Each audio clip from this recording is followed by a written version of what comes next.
Hello friends, तो आज हम देखेंगे प्रैक्टिकल ऑपरेटर्स का। पिछली वीडियो में हमने थ्योरी पढ़ा था, तो थ्योरी में थोड़ा बहुत हमने जान लिया था और इस बार हम पूरा प्रैक्टिकल देखेंगे। तो चलिए शुरू करते हैं। सबसे पहले मैं एक प्रोग्राम लिखता हूँ।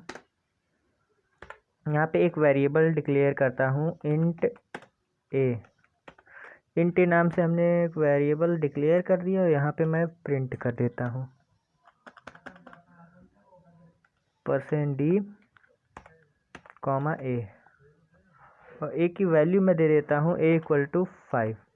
रन करता हूँ, देखिए 5 प्रिंट हो जाएगा, प्रिंट हो गया। और अगर हम इसके बाद लिख दें a = a+1 सेमीकोलन, उसके बाद रन करें तो a की वैल्यू अब 6 प्रिंट होगी, क्योंकि अब a की वैल्यू बाद वाली वैल्यू मानी जाएगी। तो इतना लिखने की जगह अगर हम ये लिख देते हैं a++, यानी इसका मतलब क्या होता है, इसका मतलब क्या हुआ, a = a+1। इसका मतलब ये होता है, इसका मतलब यही होता है a = a+1। इसको बोलते हैं इंक्रीमेंट ऑपरेटर।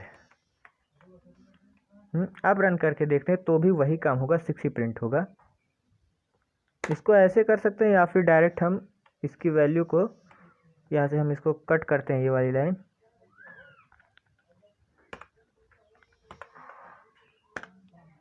हम डायरेक्ट यहीं पे लिख दें a = a+, यहीं पे हम ++ लिख देते हैं।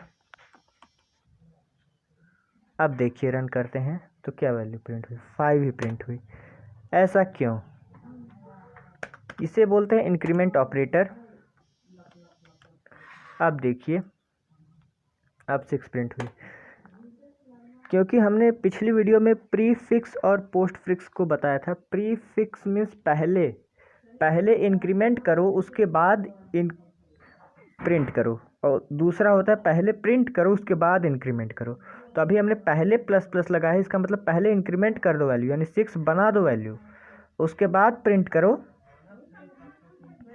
6 को, a को। लेकिन अगर हम यहाँ पे ऐसा ना करते हैं, बल्कि हम ऐसा करते हैं ++, तब अगर हम रन करते हैं तो 5 ही प्रिंट हो रहा है। हाँ, अगर हम अगले लाइन में इसी को हम कॉपी कर लेते हैं और यहाँ से कॉपी करके उसके बाद नीचे आके हम इसी को पेस्ट करते हैं और फिर हम यहाँ पे a को प्रिंट करें और रन करते हैं, तो देखिए क्या होगा। तो 5 6 प्रिंट हुआ। ऐसा क्यों हुआ? क्योंकि पहले इसने बोल दिया कि सेम वैल्यू प्रिंट कर दो उसके बाद इंक्रीमेंट करो। ये होता है पोस्ट इंक्रीमेंट, इसलिए ऐसा हुआ। इसी तरीके से माइनस माइनस भी होता है, यहाँ माइनस माइनस कर देंगे तो भी आप देखेंगे कि पहले 5 प्रिंट करेगा, उसके बाद 4 प्रिंट करेगा, 5 4 प्रिंट कर देगा। देखिए, तो ये तो सिंपल सी बात थी, इसे बोलते हैं इंक्रीमेंट डिक्रीमेंट ऑपरेटर। आगे चलते हैं, लॉजिकल ऑपरेटर को देखेंगे। तो लॉजिकल ऑपरेटर जो होता है उसके बारे में जानने से पहले हम जान लेते हैं कि इसका सिंटैक्स कैसे होता है, लॉजिकल ऑपरेटर का सिंटैक्स कैसे होता है। तो लॉजिकल ऑपरेटर का सिंटैक्स होता है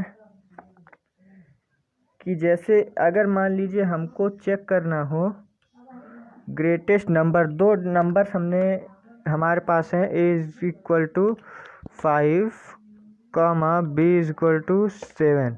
अब हमको इसमें ग्रेटेस्ट नंबर चेक करना हो, ये आप यूजर से भी ले सकते हैं स्कैनएफ के जरिए, वो तो मैंने पहले ही बता दिया है, आप यूजर से भी ले सकते हैं। अगर मान लीजिए हमको इसमें से ग्रेटेस्ट नंबर चेक करना है तो इसके लिए हम एक और वेरिएबल बना देते हैं ग्रेट। उसके बाद GREAT, ग्रेट को हम इक्वल टू कर देते हैं। अब यहाँ पे हम कंडीशनल ऑपरेटर लगाएंगे, यानी कंडीशन देंगे। अगर a is greater than is less then b, अगर ए छोटा है बी से, तो उसके बाद क्वेश्चन मार्क, क्या ए छोटा है बी से, ये हम पूछ रहे हैं प्रोग्राम से, क्या ए छोटा बी ए छोटा है बी से, यदि हाँ है तो बी की वैल्यू डाल दो ग्रेट में, और नहीं तो ए की वैल्यू डाल दो, ए की वैल्यू डाल दो। ये होता है, यानी अगर ए छोटा है बी से तो बी की वैल्यू डाल दो, इसका मतलब बी बड़ा है ना, तो ग्रेट में बी की वैल्यू डाल दो, और नहीं तो ए की वैल्यू डाल दो। उसके बाद हम ग्रेट को प्रिंट कर देते हैं यहाँ पे GREAT। उसके बाद रन करेंगे तो देखिए 7 इसने प्रिंट कर दिया, ग्रेटेस्ट नंबर।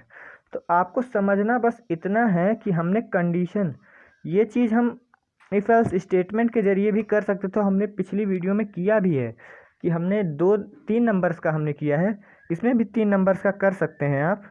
जैसे आप एक नंबर और ले लीजिए, पिछली वीडियो में हमने किया है ग्रेटेस्ट नंबर फाइंड। अगर हम यहाँ पे कॉमा देकर C=6 दे दें और फिर आप ग्रेटेस्ट नंबर फाइंड करना रहे, तो उसके बाद फिर क्या करना है हमको, GREAT लिखना है, ग्रेट इक्वल टू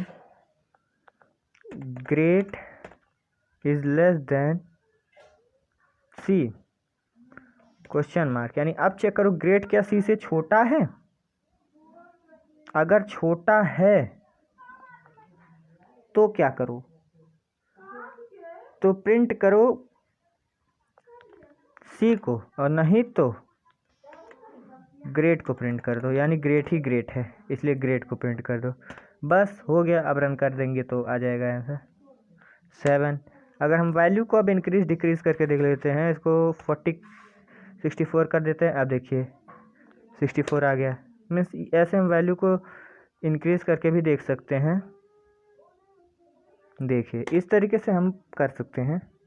तो ये था हमारा जो अभी हमने यहाँ पे सिंटैक्स लिखा, कंडीशन दिया, यहाँ पे देख रहे हैं ये जो है ये कंडीशन होता है। ये कंडीशन जो हमने दिया है इसी को बोलते हैं लॉजिकल ऑपरेटर।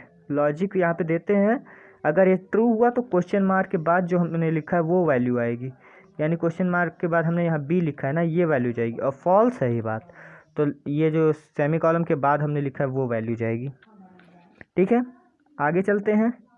हमने 2 ऑपरेटर्स को पढ़ लिया, एक है कंडीशनल ऑपरेटर, इसे कंडीशनल ऑपरेटर बोलते हैं, और लॉजिकल ऑपरेटर भी हमने नहीं पढ़ा है, तो लॉजिकल ऑपरेटर हम आगे पढ़ेंगे। और हमने इंक्रीमेंट डिक्रीमेंट ऑपरेटर को देखा है। तो चलिए, ये वीडियो अब बहुत ही लंबा हो जा रहा है, इसलिए इस वीडियो को करते हैं यहीं पर ख़त्म। आप हमारी प्लेलिस्ट को एक्सेस कर सकते हैं आई बटन पर क्लिक करके। फिर मिलते हैं अगले वीडियो में।